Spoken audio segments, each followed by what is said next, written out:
Thank you for joining today's SCORES Institute Maximizing Summer Learning. I'm Sharon Roberts, Chief K-12 Impact Officer for the State Collaborative on Reforming Education. Today, we will focus on how districts can incorporate research-based design principles and promising practices into their planning for this summer's learning camps. In addition to highlighting the research on the effectiveness of summer learning programs, we will also hear from leaders from 3 Tennessee districts who will share their reflections on last summer's learning camps and how they're planning to maximize the effectiveness of this summer's programming. First, on today's agenda, we'll share some context related to summer learning in Tennessee and its connection to the ESSER plans that districts have submitted. We'll then hear from Dr. Jennifer McCombs, Director of Research at the Learning Policy Institute and an adjunct policy researcher at the RAND Corporation, about the key design principles and best practices that should be part of planning for an effective summer learning program. Next, I'm honored to be joined by Tracy Easterling, the Extended Learning Coordinator for Bristol, Tennessee City Schools, Leanne Plumley, the Remediation Coordinator for Hamilton County Schools, and Dr. Clint Satterfield, the Superintendent of Trousdale County Schools. They will all share real examples of how Tennessee districts are planning for this summer's programs. After they share, we'll have a brief Q&A with them. And then we'll close out by highlighting some planning resources that SCORE will share in follow-up to today's webinar. As you all know, COVID-19 significantly impacted student achievement over the past 2 years. The 2021 Tennessee statewide assessment showed dramatic proficiency losses for all grades in English Language Arts, ELA, and math. Performance declines in math were double the drops in ELA. In 2021, the math proficiency rates for grades 3 through 8 decreased by 12.1 percentage points. In ELA, proficiency rates in grades 3 through 8 decreased by 5.4 percentage points. Tennessee has led the way in adopting strategies to help students recover and accelerate learning. In January 2021, the Tennessee General Assembly established and funded new summer learning camps for students entering 1st through 8th grades. In addition to providing grant opportunities to districts to expand their high-dosage tutoring programs. We know preparing to implement these new summer learning programs on such a short timeline during a pandemic was not easy. Last spring, leaders and teachers across the state did the hard work of learning new program requirements, preparing their budget, recruiting teachers and students, and making important programmatic decisions about scheduling and curriculum in time for camps to begin in June. Despite these challenges, you and your team succeeded in providing meaningful academic and enrichment opportunities to students last summer. We hope today's webinar will provide you with the opportunities to reflect on your previous successes while also trying to find ways to continue to incorporate research-based best practices into your planning for this summer's programming. Federal stimulus funds provides districts with a unique opportunity to innovate to recover and accelerate learning for students who are the most behind academically. Since the spring of 2020, students and educators have been navigating school disruptions caused by the COVID-19 pandemic. Congress has passed 3 pieces of legislation incorporating nearly $200 billion in federal funds to the Elementary and Secondary Schools Emergency Relief Fund, or ESSER. The purpose of these funds is to support schools to safely reopen and to recover from the impacts on student learning. ESSER marks the largest single infusion of federal dollars into Tennessee's K-12 education system. For comparison, previously, the largest funding stimulus came from Race to the Top grant in 2010, totaling about $500 million, less than 1/7 of the total ESSER allocation. This funding provides a critical opportunity for districts to invest in strategies that will support students and teachers to be successful. Districts and ESSER planning decisions. The Tennessee Department of Education created a spending plan template based on 4 focus areas: academics, student readiness, educators, and foundations. Each focus area highlighted allocation areas targeted at teaching and learning improvements. Based on SCOR's analysis of the ESSER plans that Tennessee's districts submitted in August, districts on the average allocated 26.4% of their ESSER funds to the academic focus area. About 4% of those total funds were allocated to supplement summer learning programs. As district leaders consider how they might revise their existing ESSER spending plans, we recommend thinking about how to strategically use ESSER funds to supplement existing budgets to support summer programming for elementary and middle school students this year and beyond. Since state funds are not provided for high school summer programming, we also recommend considering how ESSER funds could help provide summer programming to high school students of the greatest need.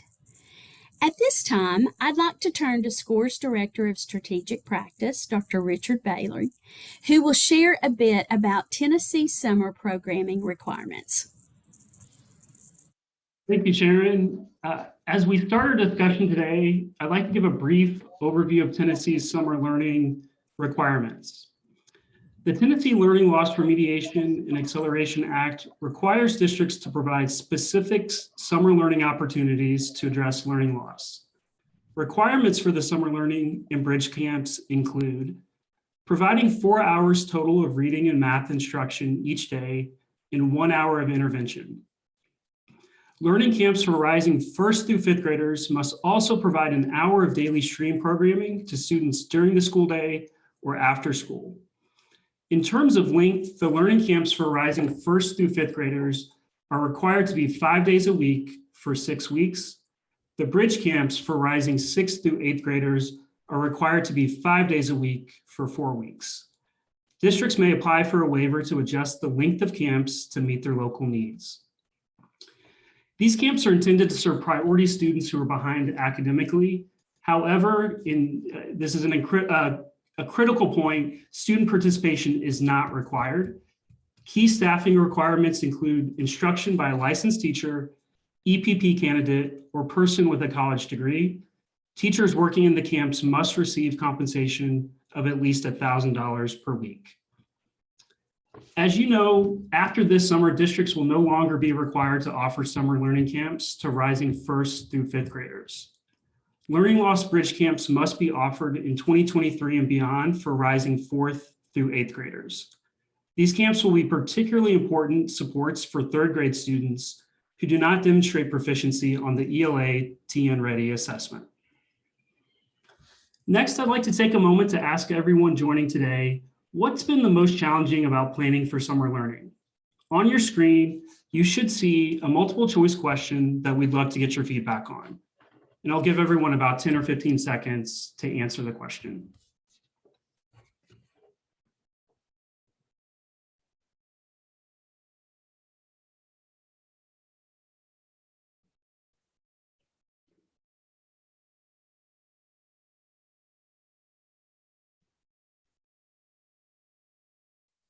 In just another moment, and then we will show the results.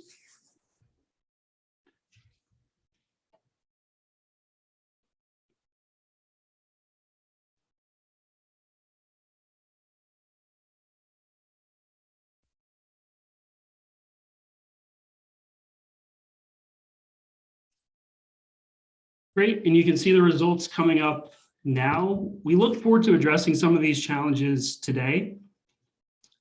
I'm now pleased to introduce Dr. Jennifer McCombs, who will provide a national context who will provide a national context for the research on the effectiveness of summer learning programs, as well as share the key design principles that should be part of planning for effective summer programs. Dr. McCombs is the Director of Research at the Learning Policy Institute and an adjunct policy researcher at the RAND Corporation.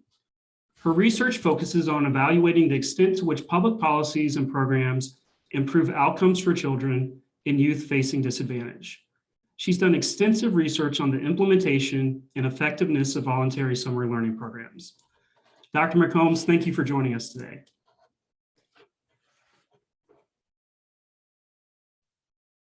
Thank you very much. I appreciate being here. So summer fundamentally presents this opportunity. So it presents an opportunity to provide targeted resources and programming that address the needs and interests of children and youth. And summer programs can be designed to advance many different types of goals. Today, I'm going to focus on the research base around academic summer programs, particularly those designed to advance learning in English language arts and mathematics, which is what we see sort of like people taking up across the country in order to help mitigate some of the losses that have happened due to the pandemic. So the evidence on outcomes that I'll discuss is drawn from a systematic evidence review. The implementation guidance, where I'm going to spend a lot of time talking, is primarily drawn from a study, the National Summer Learning Project, which is unique in the level of implementation guidance that it produced. So when we conducted that study, it combined rigorous outcomes analysis with a lot of implementation data collection. So we tracked implementation of district-run voluntary academic summer programs for upper elementary school students in 5 districts across 4 summers, and gathered detail on implementation from district officials, site leaders, and teachers. And in addition, we conducted extensive observations of student days. So in 2 summers of the study, we observed each classroom of students in each of that were in our study for their entire day. And that yielded significant insight into the use of time, the experience of students, and the climate and culture of these summer programs.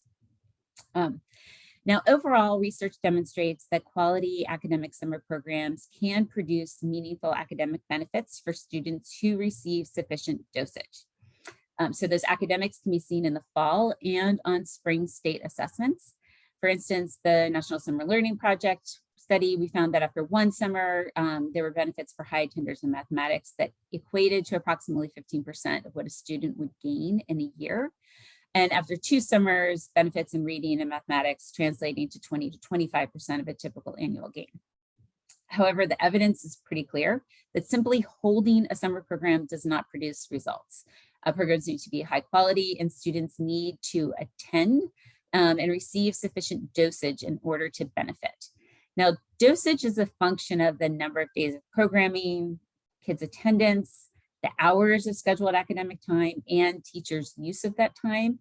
And I'll highlight how to maximize all of that and program quality throughout this presentation. Next slide. So I'm going to walk through factors related to 2 key areas, one around sort of the structure and the other sort of like in terms of the staffing and personnel of summer programs. And I'll spend a bit more time talking about strategies around attendance and staffing, which tend to be key areas of challenge. Next slide.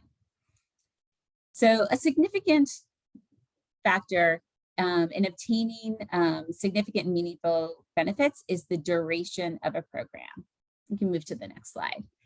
And to see significant benefits for most students, you'll want to construct programs of a sufficient duration, which Tennessee has obviously thought quite a bit about already. So for upper elementary school students in the NSLP, that translated into sort of like 25 hours of math, 34 hours of ELA across 20 days. And to get that, we recommend operating programs for at least 5 weeks. Attendance in summer programs is not perfect. So running a program for 5 weeks helps, at least 5 weeks helps ensure that students will attend at least 20 days or more. And so I'm often asked if a 4-week program will be beneficial to kids. And a quality program that students attend regularly for 4 weeks certainly will benefit them. So it's not that there's anything magical about the 20th day that all learning is realized. However, holding program quality constant, a 4-week program will have smaller benefits than a 5-week program. But I would not recommend putting resources into programs that run for 3 or fewer weeks. Those types of programs haven't necessarily shown the significant academic benefits. And I would say, unless there are very constrained goals for that program, such as the Summer Bridge program, which primarily has a goal around smooth school transitions.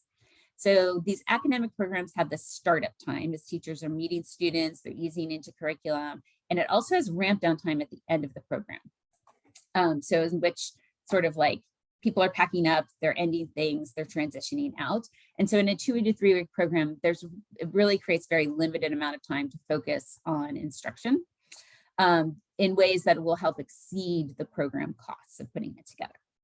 Next slide. You want to keep class sizes smaller than what you have during the school year.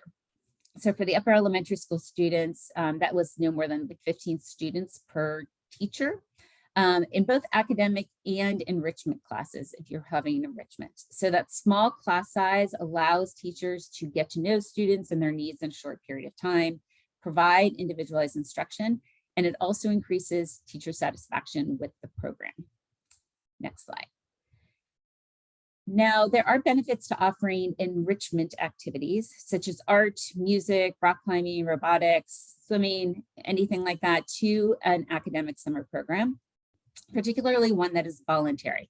So first, enrichment experiences are valuable in and of themselves, right? So offering enrichment can make, particularly for students from low-income families, it can help give them opportunities that they might not otherwise have during the summer and can help close opportunity gaps.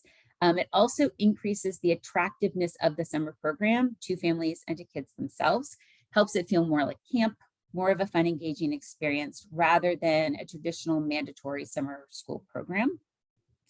Many districts partner with CBOs in order to provide those types of opportunities. And I'll talk a little bit more about that later in ways that you can do that if you're interested. And I will also note that what enrichment activities look like should differ by the age of students. So what's attractive and fun for a first grader and a 7th grader is quite different, as you well know.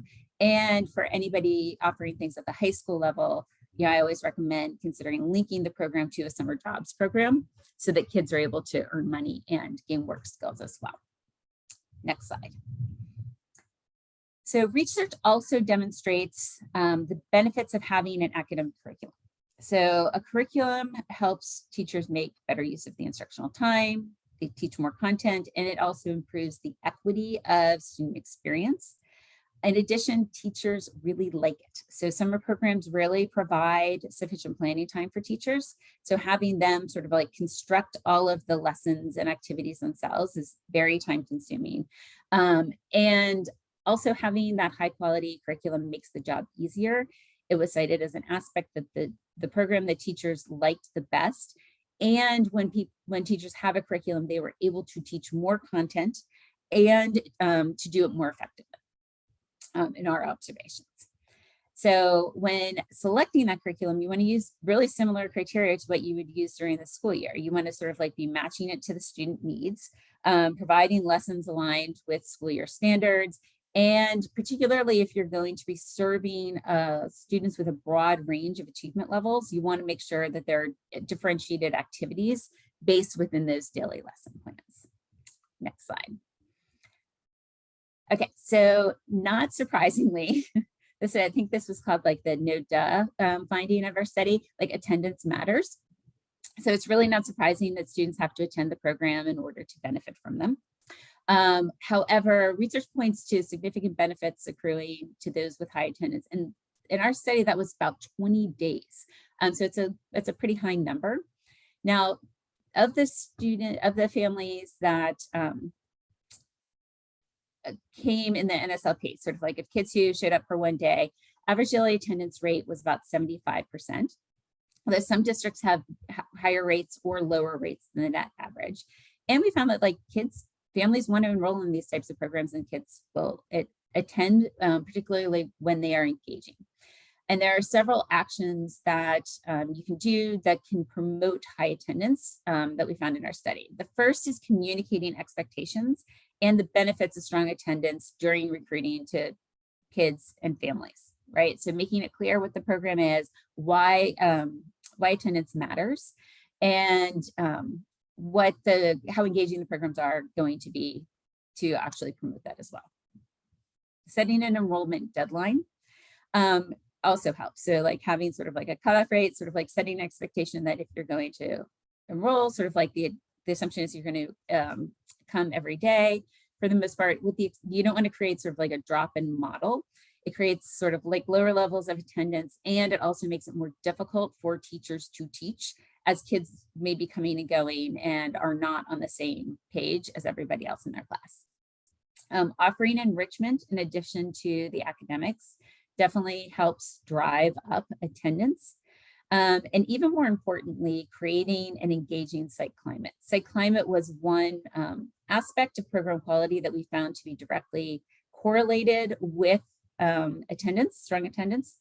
And so thinking about sort of like how the program's going to feel to kids and having a focus really on ensuring positive adult to student relationships is a key component of that site climate. You want the programs to feel like positive experiences for kids so that they want to attend day after day. And in some cases, if kids may need some additional supports. So thinking about the types of adults and type of staffing models that you need to have to promote that positive site climate is really important. And setting out sort of like, what are the expectations of how behavior is going to be handled, sort of like at the site, how positive behaviors are going to be promoted, what the expectations of adults, not just students, happen to be in that. All of those things can help promote positive and beneficial climate, which in turn promotes attendance, which in turn promotes achievement. And then, of course, removing barriers to participation. So providing transportation and things like that. Next slide. Okay, so now I'm going to turn and talk about personnel and staffing. So next slide. And I'm going to dig in a little bit, particularly around the academic teachers, because this happens to be an area, at least when I go and talk to districts across the country, where people have real concerns about whether they're going to be able to find enough academic teachers to teach in the summer programs. So as during the school year, educators are the key to achieving student success. And so there are some things that you want to look for in terms of selecting the right teachers that can best promote achievement. So selecting summer teachers with subject and grade level experience. And these teachers understand the content better and the learning needs of students at the grade level, and they're better able to connect the summer and the school year lessons to one another.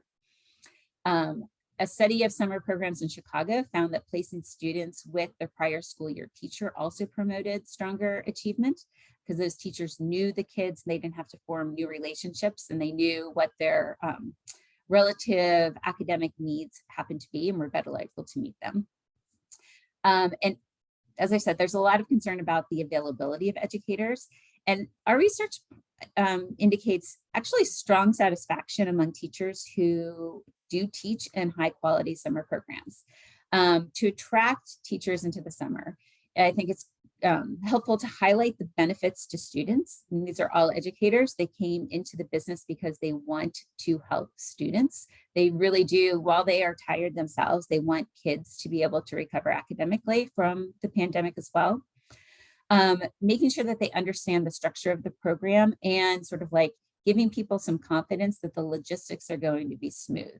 I think one of the reasons for a lot of fatigue is this natural reaction to all of the twists and turns that educators have had to do during a really stressful period of time. So the more that you can sort of like reassure teachers that the program's going to be well structured, there are going to be curriculum materials available, sort of like that, all of those things, teaching in it is going to be relatively easy and not chaotic, will help attract them. Highlighting small class size. Teachers really enjoyed being able to give the personalized attention to students during the summer programs and the types of supports that they're going to receive. It's also helpful to think about sort of like whether you can offer teachers half-day schedules and to think about departmentalization so that teachers only have to learn one curriculum. So for instance, having teachers that focus only on ELA or only on mathematics, and kids switch classes. What I do not recommend is splitting having two teachers teach one half of the program. Like one teacher teaches 3 weeks, another teaches the other 3 weeks. That type of transition was very disruptive to kids and kids learning in what we observed in our study. Next slide. And then if you, for some reason, you can't have certified teachers in academic classes, you can think about moving to a model of providing small group tutoring within an enrichment program. This actually may not be as relevant to Tennessee based on sort of like what we heard earlier, but it is something to be thinking about, sort of like those aspects of high impact tutoring could be something that you're even embedding into the program for the intervention services that you are providing during the program. But again, it requires substantial preparation to incorporate well, because you need sort of like training, curriculum, and information about student needs for that tutoring to be successful. Next slide. The quality of enrichment. So if you're going to be offering enrichment classes, the quality of those instructors matters just as much as it does to academics. Because a class sounds fun, it does not guarantee that it will be. Hiring instructors with content expertise improves the quality of and student engagement in the enrichment. And I have a very concrete example from my own observations. So I've observed 2 dance classes. And in one dance class, it was led by somebody who was a dance instructor. So she was leading the class and teaching them. It was a step class, and the kids were super engaged and having a great time, and she knew what she was doing. I observed another class where the teacher had dance skills, very similar to mine potentially, and she put on a video of dance that kids were then supposed to sort of like follow along to. That class, kids were not engaged. When, we heard sighs from a lot of kids, there was like non-participation, and one kid in that class said, like, when is this going to end? Right, so you can have like content expertise really matters in enrichment just as much as it does in academics. So hiring instructors with content expertise is key. Training instructors on how to manage groups of students if they don't have that experience, and on the behavioral norms and expectations of the summer program also helps improve engagement and site climate. Enrichment classes can be successfully run by district staff, and we've seen that done. Other districts opt for partnership with strong community-based organizations in order to provide the array and range of enrichment opportunities that are offered. It can also lower costs. It helps sometimes with staffing constraints. And so we've seen successful models of partnering with community-based organizations that include issuing RFPs for them to respond to, having a co-delivery partnership model. We saw that actually in Boston, where CBO actually housed the programs themselves, and the district provided sort of like the teacher instructor and the curriculum to add to that. And also we've seen schools and districts extend sort of like the school year partnerships that happen to exist in terms of their after school providers, who are then sort of like extending out into the summer months as well. Next slide. Administration is also critical. So effective summer learning programs require strong administration and early planning. So our recommendations are to start planning quite early, in January if at all possible. Anything that is terms of like having a centralized district-wide program, particularly if you are in a larger district, right, requires sort of like having a director with dedicated time to do that planning, as well as the authority to convene people and partners to the table. These very large centralized programs require, participation from HR, curriculum and instruction, transportation, IT, as well as the school site themselves. And having a person to help manage that is very helpful. Engaging principals early to help inform the planning process, to support the recruitment of students, and also to ensure that there's access at the school level for any site leaders who need access to the building facilities and resources during the summer. So you have like very full buy-in from principals at the get-go. Next slide. And I think that that might come to an end and can open us up. I know I just like gave a little bit of a fire hose of information. So happy to field any questions that people have on any aspects of this. Thank you, Dr. McCombs. Really appreciate the overview in thinking about these design principles. I want to start by asking just a few follow-up questions, and I definitely encourage our audience, if you have questions you'd like to ask Dr. McCombs, please submit them via the Q&A feature at the bottom of your screen. So Dr. McCombs, I wanted to start with site climate and thinking about, you touched on just how important that is to ensuring students want to show up each day, they want to engage. So could you talk a bit about what are the best ways that site leaders can monitor and assess their program's climate during the summer? And I'm thinking about on a daily basis, a weekly basis, and then once the program's over, sort of looking back. I'd love to get your thoughts on that. Yes, I think that there are a few things that site leaders can directly do. I'll start with the daily basis, and then I'll also talk about sort of like other indicators that site leaders can be looking at, and also districts can be looking at to understand that. I highly recommend for site leaders to spend time walking through classrooms, observing sort of like enrichment, observing lunch periods. Right, this is a time where site climate can go very bad. So I've seen sort of like fun lunch periods where kids are able to talk to each other, engaging with one another. I've also seen it when you have adults who have very low tolerance, monitoring those lunchrooms for any type of noise. And cafeterias are naturally noisy places where kids have been basically like heads down, quiet the whole entire lunch period. And I would also observe any transition activity. So like walking through the halls, like how does that look and feel? And thinking about sort of like, if you were a student, right? Sort of like if you were a kid, would you be enjoying it? If you were sending your own kid to a program, would you want your kid to be there? And those things are really important, like to be able to think about sort of like what that experience is for the children themselves.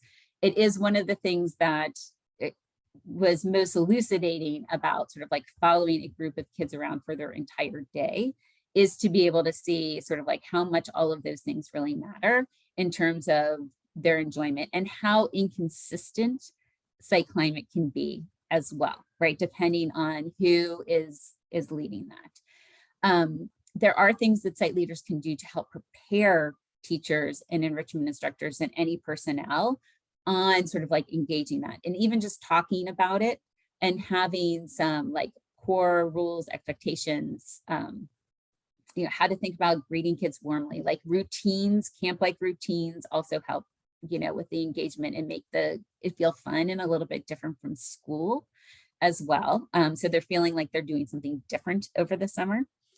So that's my number one recommendation for site leaders. It's just like, take the time to walk the halls, walk into classrooms, like feel what the student experience is. I would also recommend keeping an eye on attendance rates. Like, do you see any patterns to like, do you have kids who are like, came to the program for 2 or 3 days and then dropped out, are not coming back? What does that indicate? Because attendance is some sort of indicator of climate as well and student enjoyment. Because unless kids are mandated to attend, and even mandatory programs aren't, it's not foolproof either, right? And I would also recommend sort of like monitoring and making sure, like checking in on the quality of the instructional experiences themselves, like what are kids getting out of it? Great, and just my last question on the site climate piece, Dr. McCombs, would be, at the end of towards the end of the summer, is there a place for student surveys, staff surveys? And I know there's always a question of how to do that efficiently and quickly, but do you see a place for that kind of measurement? I do. So I would say that sort of like getting some sort of like staff survey out is a very good idea. And those tend to be not that difficult to administer, and you can get results back pretty quickly and the teachers will fill them out.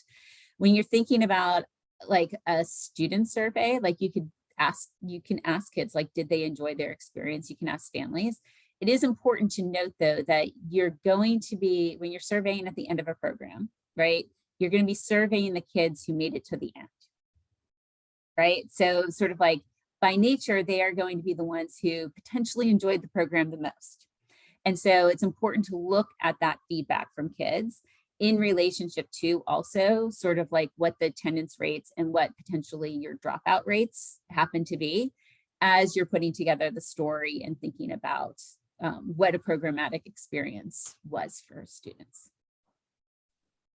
Great, thank you. So we have a question from an audience member, and the question is, how important is it that students are spending 100% of their time working towards achieving educational goals and working on content versus enjoyment and other learning activities? What's kind of the right balance? Yeah, so I would say that one, I suspect that even during the school year, we think that this should be a combination, right? And you can design summer programs for a lot of different types of goals. And, you know, voluntary summer learning programs, particularly when they're voluntary, sort of like going for multiple goals is always good, right? You don't want to, and I think it's also important to think about how to,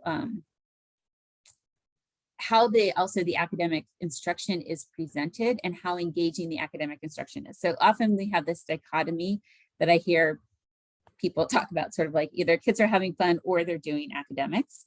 And I personally don't believe those two things are mutually exclusive, right? So there is, we all know that sort of like there are authentic ways of teaching kids and engaging them in content that it's actually enjoyable for students. And so thinking about that as you're sort of like designing curricular choices is, I think, important as well. Sort of like what is going to be engaging? How is it that we can think about sort of giving kids the most essential skills that they happen to be missing, right? That's most essential for their success in the next grade to set them up. And how to do that in an engaging way as possible. You don't want to be, you also want to make sure that we're drawing on what we know from the science of learning that we apply on a regular basis during the school year as well, right? We don't give kids 6 hours of reading instruction a day because we know that giving them sort of like 1 to 2 hours, you know, like 1 or 2 hours of instruction each day over a longer period of time is more effective. The same goes for summer programs. So just like trying to cram things in down their throats, sort of like for lots and lots of hours, isn't necessarily as effective as using blocks of time really well and really intentionally throughout on an ongoing daily basis. Now, what is challenging during the summer is making sure that people are using the time that they have really well, right? So you can schedule sort of like, you know, 90 minutes of reading instruction, right? But if that time's not being utilized well, right, it could result in 30 minutes of engaged learning time for kids, right? And so really making sure that sort of like teachers are scaffolded so that they are able to make good use of time. Things are engaging for kids so that they're like eager to come back and do the work.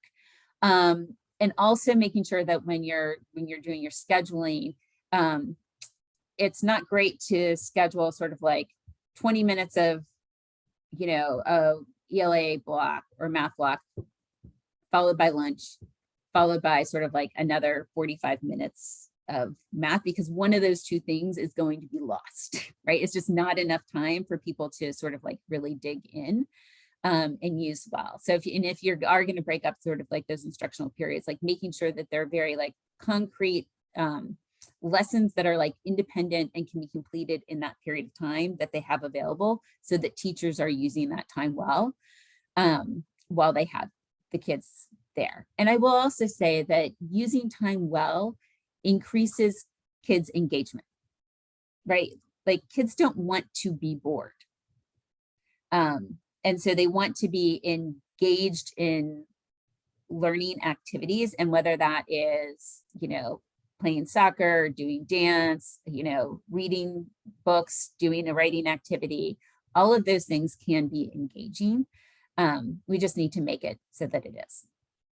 Great, thank you. And I love that sort of that point about it's not fun or academics, they can really be integrated. So thank you for that.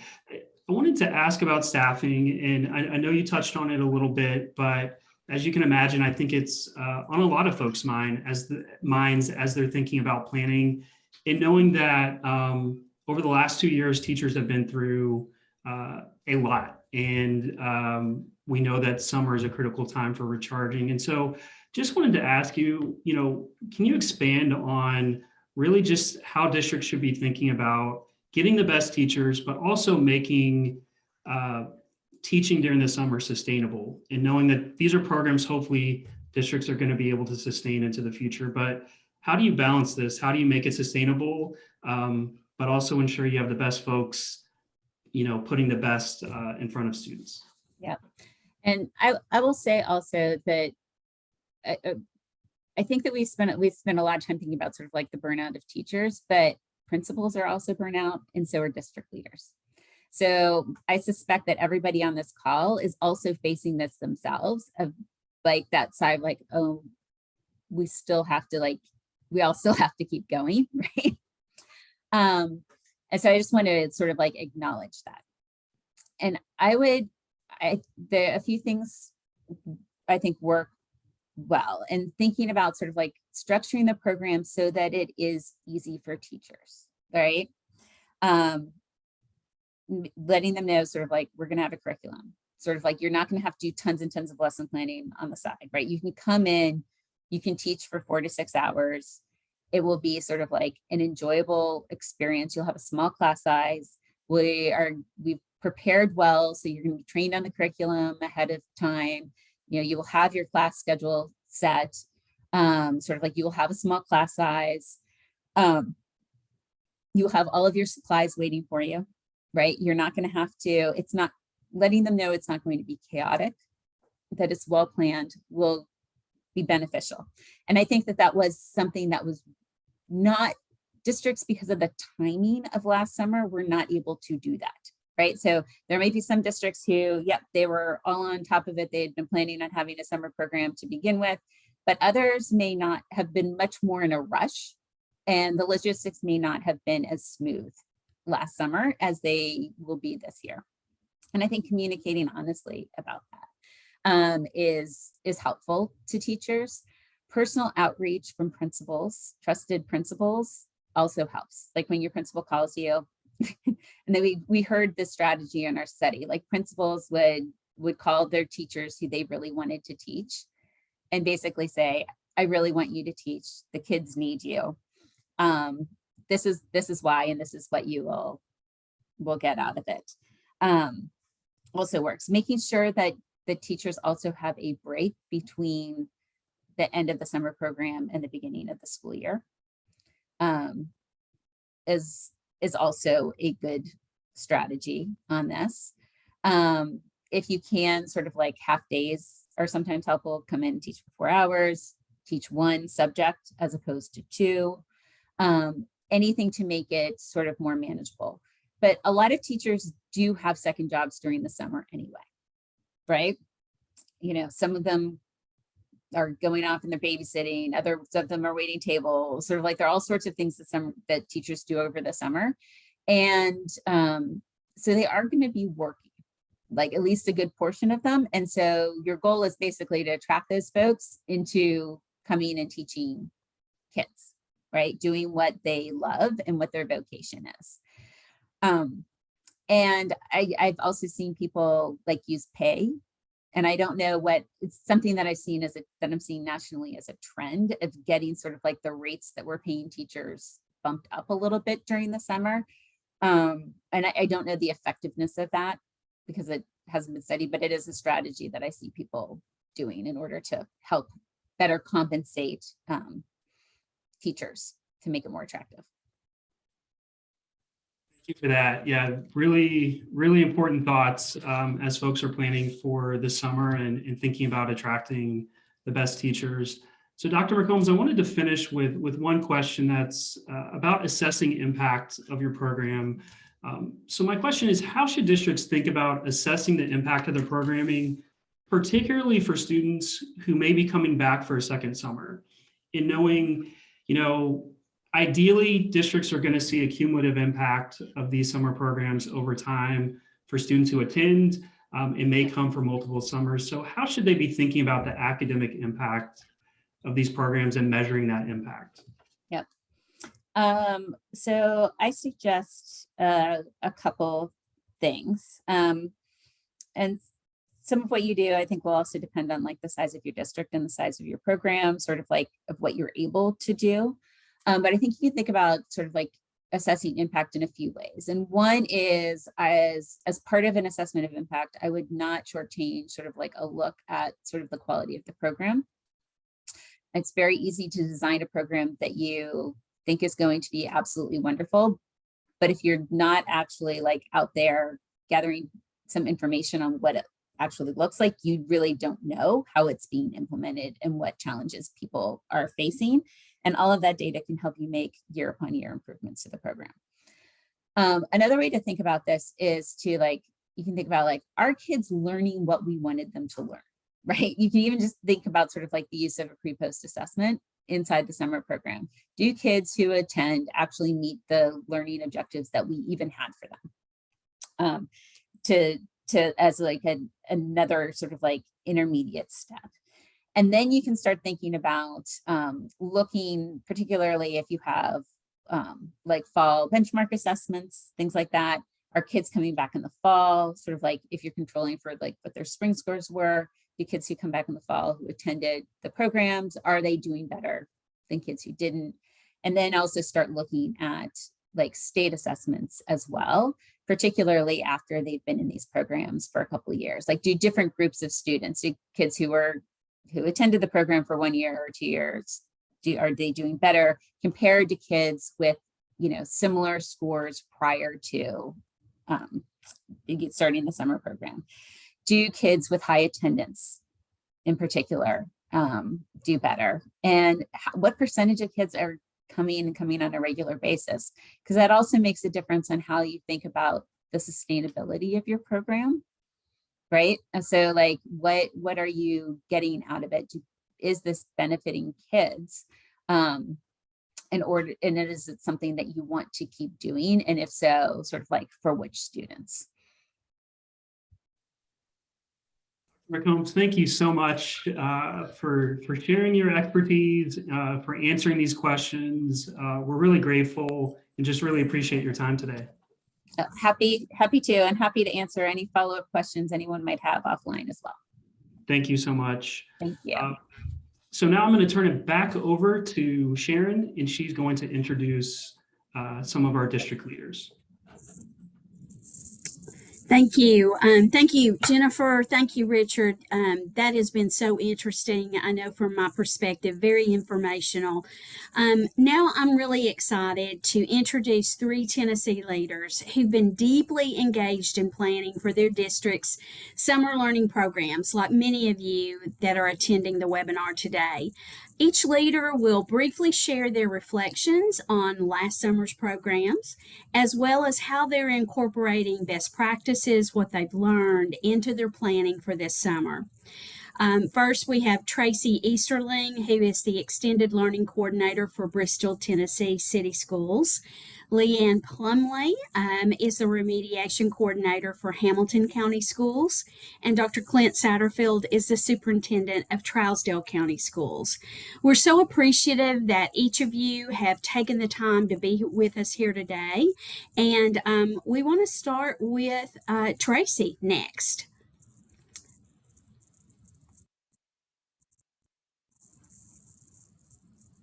Thank you. So I am going to share just a couple of things of success that we had from our learning camps last summer. One was the relationships and engagement with students. I had an excellent faculty and and they were great at being there with the students. From balloons all over, color coding, inviting students, greeting the students, being there to open the doors for them to get out of the cars, and just welcoming. We had disco balls and music playing when they came in, that kind of thing. Always being there to greet them when they came in because they were coming to a new environment. But the students and teachers fostered some great relationships because of the small groups. I had one student in particular who came to summer camp and told his teacher that he couldn't read.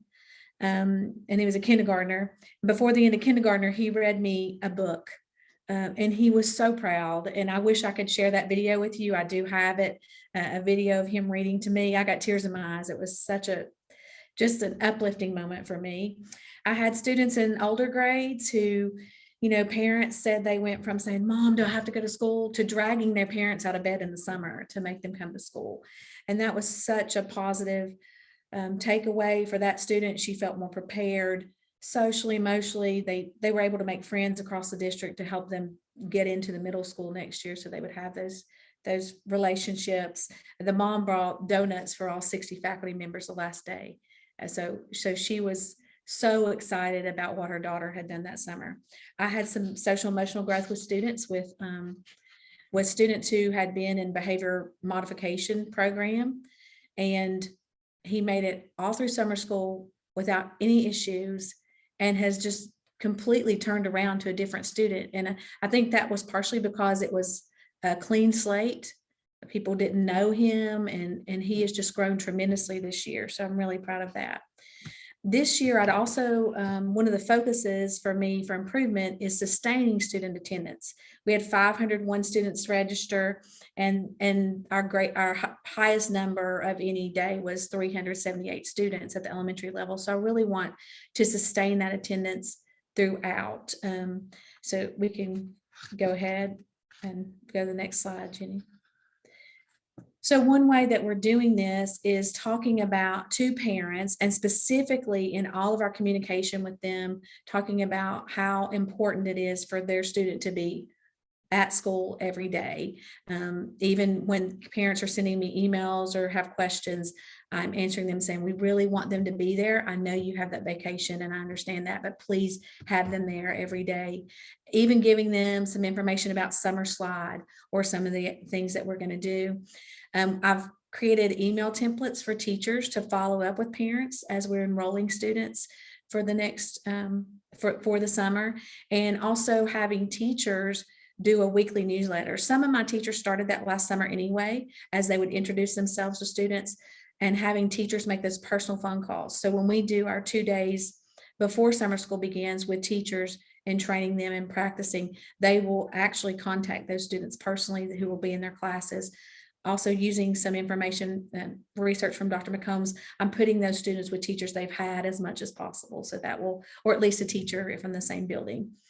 Addressing absences, we have a policy in place already where we take students who are absent during the day. They have to call in by 8 o'clock. If not, someone's calling them. So we will do that. We did have a student survey and a teacher survey last year at the end of summer camp. So this year I'd like to expand that to parents as well. And we've applied what teachers have said and what students have said. Students wanted an art class. They wanted a music class. They wanted some other options for their enrichment. And we also are working with Boys and Girls Club for field trips on Fridays for students, even though our program's Monday through Thursday. We're partnering with them to do some other things. The Bristol, Tennessee Police Department have some very creative people on staff. Our theme this year is going to be Island Extreme. So lots of new Hawaiian kind of decorations for our students to be engaged in.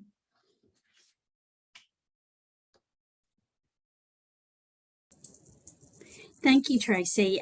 Really appreciate that. And I love the personal stories, as Dr. McCombs has called out. That's so inspiring. So now let's move to Leanne. And Leanne, thank you for sharing with us today.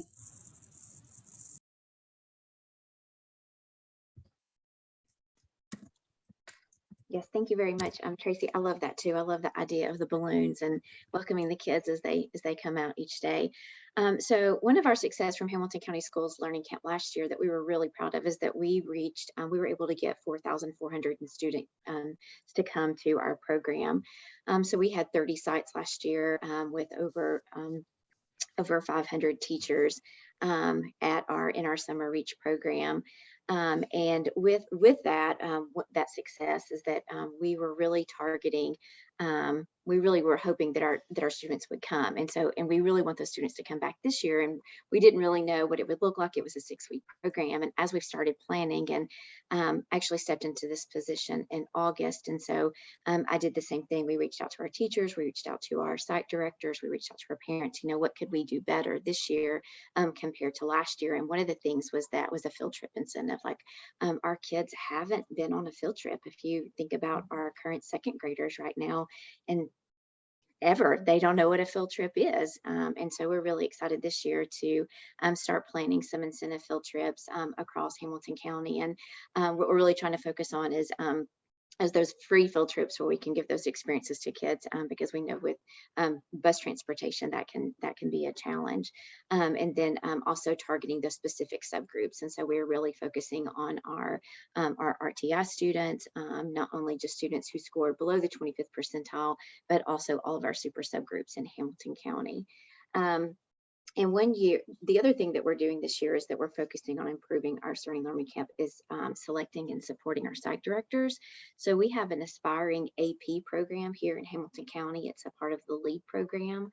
It's a leadership exploration and development program for teachers that want to go into leadership. So we have an aspiring curriculum coach group and an aspiring assistant principal group, along with an aspiring principal mentorship. And so our site directors this year are our aspiring APs. So we started meeting with them in August, and we met once a month. And so we have been planning our Summer Reach program since August, and we are currently in the middle of enrolling students, hiring teachers, and setting up all the things for Summer Reach. And selecting those site admin has been extremely beneficial, because it's not just one person planning Summer Reach. So when we're thinking about transportation, we're thinking about curriculum, we're thinking about field trip incentives, how to reach those teachers. We have a think tank. So it's been a wonderful experience leading and planning with aspiring assistant principals. So we did create surveys in August to all of our people to see how we could better run the program. And one of the issues was selecting site directors. And so that's why we, back in the spring, when they started doing the enrollment for aspiring APs, we chose from those group of people. Each month that we met, we're currently meeting twice a month, but each month that we've met, we've brought in bus transportation, someone from federal programs, someone from human resources, all about, a part of being an assistant principal is hiring new teachers. Well, how do you hire a new teacher? What kind of questions do you ask them? Like, what people are we looking for to be in our program? Do they have a great relationship with kids? Do they like kids?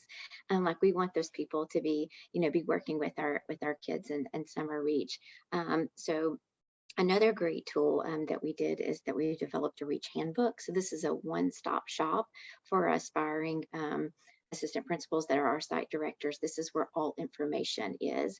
So each week we update a spreadsheet with all of our students that have enrolled, so they can see how many students they have. Do they have are they an ESOL student, or do they have a student with an IEP? There also is a spreadsheet that lets them know how many teachers have been hired and placed in their school, and they're helping us with that. And we placed them there. Did they sign a contract? Where's the material list that you need for everything that you need in your school? Bus transportation. How do I even pull a PO for bus transportation? Who even drives a bus? Like, all of the things that you need to know to get 5,000 kids to school in the summer. So developing a Reach handbook has been huge. One of the successes for Hamilton County Schools. Thank you so much for sharing. It's always really good to hear in a larger district the complexities that go into that and how you approach that in the planning. So thank you for sharing that. Clint, let's turn to you next.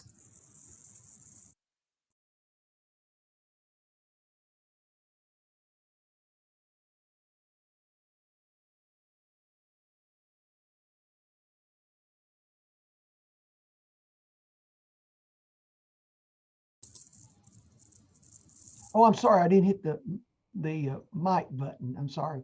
I said I'd like to go to Hamilton County where I could take that field trip to Lookout Mountain and the aquarium. Quite excited about that. I think the thing that what we're quite proud of is we've really chose to address learning acceleration as opposed to remediation. And that's a good positive comment, conversation to have with parents, is this is not about students that's failed. This is not about making up. We're exposing them to the content that they're going to see in the first 6 weeks of school when they start back.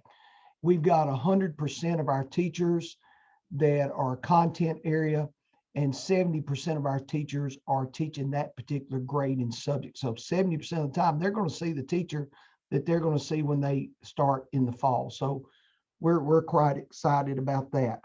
It really builds student confidence because the students that we're trying to target are the ones that are not proficient.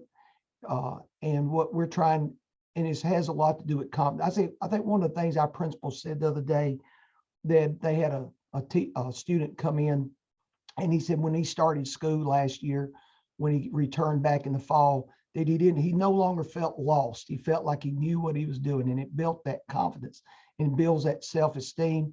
And then, some of the other people have talked today about how much that has built the student-teacher relationship when they start in the fall. So we've been really proud of that.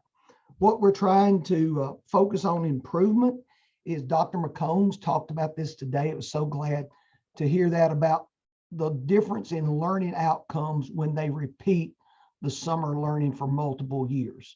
So one of the things that we've done is we've tried to identify those students who attended 90% of the time, who had a good disciplinary record, and then we have registered our students in waves.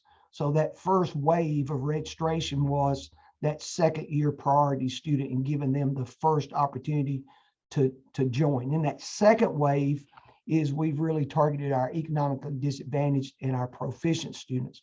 We haven't opened up our third wave, which is open enrollment, but we wanted to be sure we get those second year priority students and then the economically disadvantaged and the non-proficient students, and being sure that they have the first opportunity. The thing that we're really targeting here is that we are looking for families that have students who are in high need, but they have high support.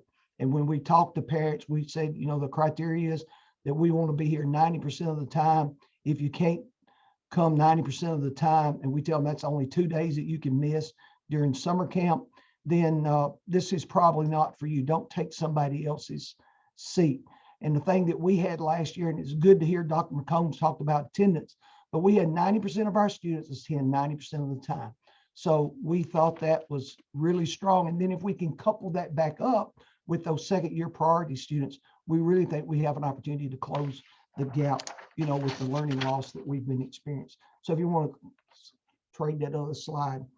So, what are we trying to do? We're trying to target those prioritized subset of students. We're looking at their screening data. We're looking at their benchmark data, their TCAPs for last year. We're trying to identify the high need student and also the ones that have high support that we can make a difference in. And also is we have some students who are proficient, but they maybe not can sustain that. So we're looking at teacher recommendations, who are some students who can still benefit from this learning acceleration piece that we're doing. Our principals, and it was good to hear Dr. McCombs talked about that, is getting those phone calls from their teacher. Our principals develop a list of who those prioritized students are. They're getting a call from those teachers that are going to run the summer camp, like to have you come back next year, those types of things. And, getting that personal phone call from your teacher, goes a long way. And then I talked about how we had multiple registration waves and cycles to ensure that we're targeting the students that we want to have. The last thing is just developing that strategic enrollment plan. Is we have looked at our data from last year, proportionally, which students are coming. We were really proud that our highest attendance rates with our ED students, our minority students, and our ESL students. And so that really made it feel good. Those are the kids that we targeted, and those are the kids that came and persist most of the time. Providing multiple parent information venues. We send newsletters out from the school. We send the all-call text messages, and we put the registration link in the text. You know, so as soon as they get the text, they can just hit it and they can register their child. We found that that has been very beneficial. And just, you know, the schools have just done a great job creating that prioritized list of students and having the teachers call them. We really had a big event at our parent-teacher conference. So we already had a script. We already had a list. So when we sat down with that family, said, you know, you've been recommended for summer learning camp. We don't call it summer school. You know, that sounds punitive. You know, we call it summer learning camp. And then we've really worked hard on the engagement activities, but it's not punitive. It's not for failures, but it's about acceleration. And we've just really had a lot of success with giving them exposed to their grade level content teacher using high quality and curriculum materials and resources, and giving them that exposure to the curriculum that they're going to see in the first 5 or 6 weeks of school. We think that's built a lot of confidence. We hope that it has, because that's how we want to continue to build our program year after year. Thank you, Clint. Really appreciate that. And I appreciate the way you've summarized that too. I want to thank Tracy and Leanne and Clint for sharing all of their reflections and where they are in their own learning continuum about providing invaluable resources to their students, and how you're building on last summer's successes and maximize the effectiveness of your program for students this year. I'm going to take just a few minutes to go a little bit deeper, and I've got a few questions that I want to ask. Also want to let people who are listening today know about the Q&A feature at the bottom of your screen. And if you have a question, we've had a couple of people who've given us questions already and we've been able to address. But if you have a question, please feel free to type those in and we'll try to get to them if we have time, or get back to you later with an answer. So Tracy, I want to start with you and I want to ask you a question. We know summer learning can be an effective strategy for helping students who are the most behind recover and accelerate learning, but this requires consistent attendance from schools, from students, and several people have addressed that today. I'd love for you to share a little bit about how you're thinking about in your district communicating the importance of those summer camps to parents and families. Thank you, Sharon. One way is, you know, putting that in the initial registration letter that we send home to parents. So parents have a QR code, an online link to register, but that letter talks about the importance of attendance, and they immediately get an email that follows up that says you've committed to confirming your child, your registration is confirmed, you're committing to attend to that. And then for me, it's going to be constant communication with the parent and engaging those students. I had the curriculum, ready last year for teachers, but then also gave them some freedom. And I said, if you're talking about Africa, go ahead and do that, that art project that goes with that, to pull that in. We had a teacher bring food from different countries around the world because that was the core knowledge unit that students were studying. So the engagement factor there. Also, personal contact from teachers, their current classroom teachers, their summer stream camp teachers, and then from me. When they are absent, we are going to contact that child and say, where are you? We've missed you. We want you to come back. And, if we end up having a waiting list of students to come in, are you coming? Did your plans change? What's happened there? So just that constant communication. And I think if students are engaged, they're going to do like little Trinity did this summer and drag their parents out of bed to bring them, or get on the bus themselves. So that's our focus, is to get them there so that they can learn. Thanks, Tracy. Leanne, a question for you. Beyond planning for this summer's learning camps, we know it's going to be real important for districts to consider how summer learning can become a permanent strategy for accelerating learning for students. How are you all thinking about incorporating summer learning programs into your district's longer-term strategies for recovering and accelerating learning for students, especially for those students who are most academically behind? I think anytime that you receive a grant that's like a large amount of money, you always think about the future and how is it going to be sustainable? Like, how are we going to continue to offer this to our parents and our families that know that our students need extra help? And so the past couple of years, we ran a 6-week program, and this year we're going to run a 6-week program. And we also have a large number of sites. We have 31 sites with 31 site directors. And we know bus transportation, things like that can be really expensive. But I think that thinking about things that can continue is having a shorter time frame for our summer project or for our summer learning camps, but also using and utilizing what we have in-house. Our prepared curriculum is done by our content leads. That didn't cost anything.